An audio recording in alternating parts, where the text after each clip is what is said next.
Oke, jadi begini, kan kita ini baru ramai ketika ada kebijakan yang dianggap berbeda dengan tempat lain.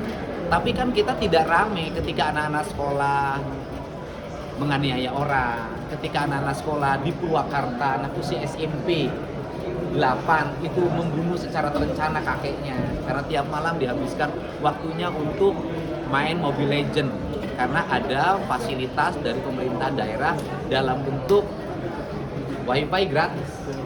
Kan kita tidak juga menyoroti bagaimana anak-anak tidak pulang ke rumah setelah pulang sekolah bersama grup motornya nongkrong sampai malam. Kan kita juga tidak menyoroti bagaimana orang tua menjadi korban pinjol, menjadi korban bank emok, kemudian bank keliling. Mereka mengalami kemiskinan akut sampai rumahnya disita, sampai kompor gasnya disita demi pendidikan anak-anaknya yang anak-anak itu kepentingannya untuk studi banding, studi tour, perpisahan, outing kelas. Nah, coba tanya deh ke jajaran TNI dan Polri, apa sih yang terjadi pada anak muda hari ini? Satu, tangannya rapuh. Jadi ada orang yang main panco aja patah. Karena makanannya junk food, fast food. Yang kedua, kakinya kalau loncat latihan, loncat dari mobil itu patah dan keseleo. Kenapa? Karena tidak pernah jalan kaki. Nah, di balik itu negara, berapa sih kebutuhan subsidi BBM yang digunakan untuk motor-motor yang digunakan oleh anak-anak yang di bawah umur yang belum waktunya berkendaraan bermotor? Coba hitung, saya malah akan melakukan audit itu. Nah, kan kita tidak pernah bicara itu, bahwa ini ada dalam jangka panjang anak kita lemah, jangka panjang anak kita tidak kompetitif. Nah, jadi maka saya merubah paradigma itu dengan cara apa? Banyak orang tua yang hari ini tidak punya kesanggupan lagi menghadapi anak. Banyak guru yang tidak punya kesanggupan untuk menghadapi murid-muridnya. Kenapa? Dia keras dikit nanti dikriminalisasi. Kan perlu dilakukan tindakan-tindakan yang nyata, terukur dan terencana. Maka salah satu pilihannya adalah melibatkan TNI Polri menjadi bagian dari upaya pembinaan mereka. Siapa yang dibina? Mereka yang mengalami kenakalan akut yang sudah mengarah kriminal. Bagaimana cara membinanya? Ya orang tuanya nanti menyerahkan dalam bentuk surat pernyataan, mengantar ke barak TNI-nya, mengantar ke barak Polri-nya, dan mereka status pelajarnya tidak akan hilang. Mereka tetap statusnya adalah pelajar SMPA, SMAB, dan kemudian tetap mereka belajar sebagaimana biasa, tapi pola hidup yang dirubah.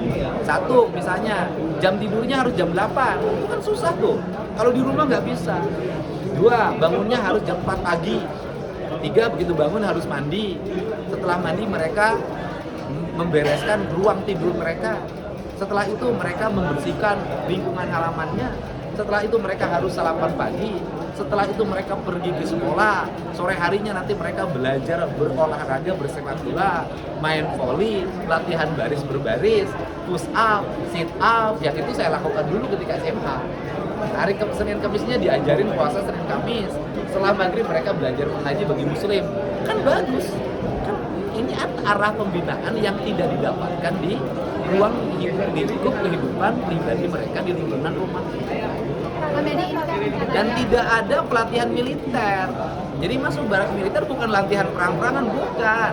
Membantu membangun kesehatan pikiran, kesehatan mental, dan kesehatan raga mereka agar mereka menjadi anak-anak yang bugar, tidak minum, tidak merokok, tidak makan eksimer, tidak minum ciu.